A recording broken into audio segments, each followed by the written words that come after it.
kembali lagi di channel ini. Selamat datang di presentasi tentang filsafat sebagai kompas teoritis dan toolkit praktis di sekolah.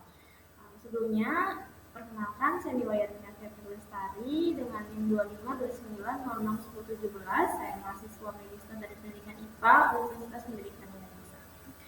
Oke, langsung saja kita masuk ke presentasi tentang filsafat pendidikan sebagai kompas dan toolkit di era modern di pendidikan.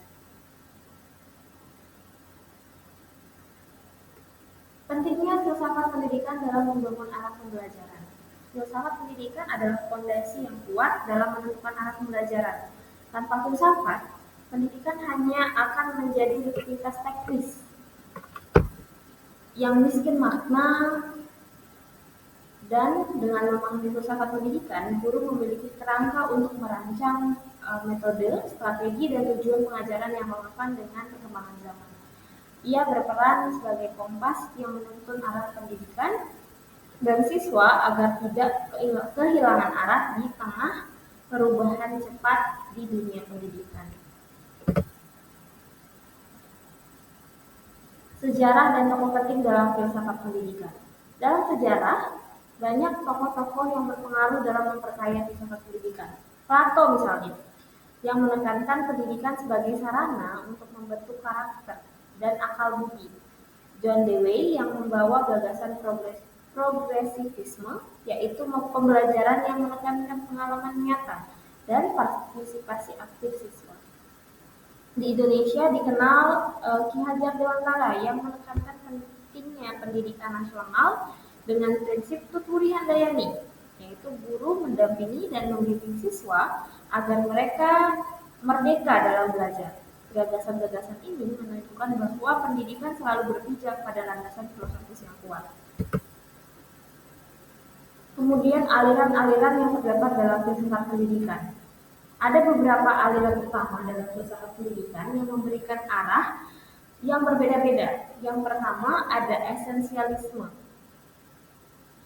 yang menekankan pentingnya penguasaan pengetahuan, dan yang kedua ada progresivisme yang mengutamakan pengalaman belajar aktif agar siswa mampu berpikir kritis dan kreatif. Kemudian yang ketiga ada perennialisme yang melihat nilai-nilai universal dan abadi sebagai bekal utama menghadapi kehidupan. Dan yang keempat ada rekonstruktivisme yang menjadikan pendidikan sebagai sarana memperbaiki dan membangun masyarakat. Aliran ini bukan untuk dipilih salah satunya, melainkan untuk dapat dipadukan sesuai dengan kebutuhan dan konteks sekolah. Kemudian, contoh penerapan filsafat pendidikan di sekolah dan di kelas, salah satunya melalui pembelajaran aktif seperti diskusi kelompok dan proyek kolaboratif yang menumbuhkan keterampilan sosial sekaligus meningkatkan kemampuan berpikir kritis siswa. Guru juga dapat menerapkan manajemen kelas demokratis, di mana siswa dapat terlibat dalam membuat aturan dan keputusan bersama. Selain itu, penggunaan penilaian autentik memberikan kesempatan kepada siswa untuk menunjukkan pemahaman melalui cara yang nyata dan bermakna. Dengan cara ini, belajar tidak sekedar soal ujian, melainkan proses pertumbuhan holistik. Lalu bagaimana tantangan dan peluang pendidikan di era digital yang terus berkembang? Di era digital ini, pendidikan menghadapi tantangan dan peluang baru. Teknologi seperti artificial intelligence atau AI memungkinkan personalisasi pembelajaran, tetapi juga membawa resiko, misalnya disinformasi dan ketergantungan pada gawai atau gadget. Disinilah peran filsafat pendidikan, ia menjadi filter etis agar guru tidak sekadar mengikuti tren teknologi, tetapi juga mempertimbangkan dampak sosial, moral, dan psikologisnya. Literasi kritis menjadi sangat penting agar siswa mampu memilah informasi dengan bijak.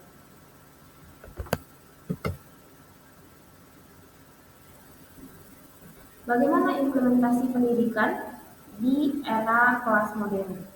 Implementasi filsafat pendidikan di era modern dapat diwujudkan dengan berbagai cara. Misalnya, proyek sosial yang menghubungkan pembelajaran dengan kontribusi nyata di masyarakat, literasi humanistik, yaitu membaca dan mendiskusikan karya sastra untuk menumbuhkan empati, serta penggunaan teknologi secara kritis, bukan hanya untuk hiburan, tetapi juga untuk mendukung eksplorasi dan berpikir kritis.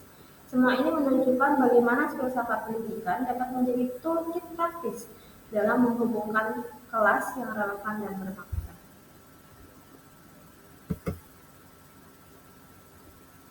Pada akhirnya, filsafat pendidikan adalah panduan sekaligus bekal praktis untuk masa depan.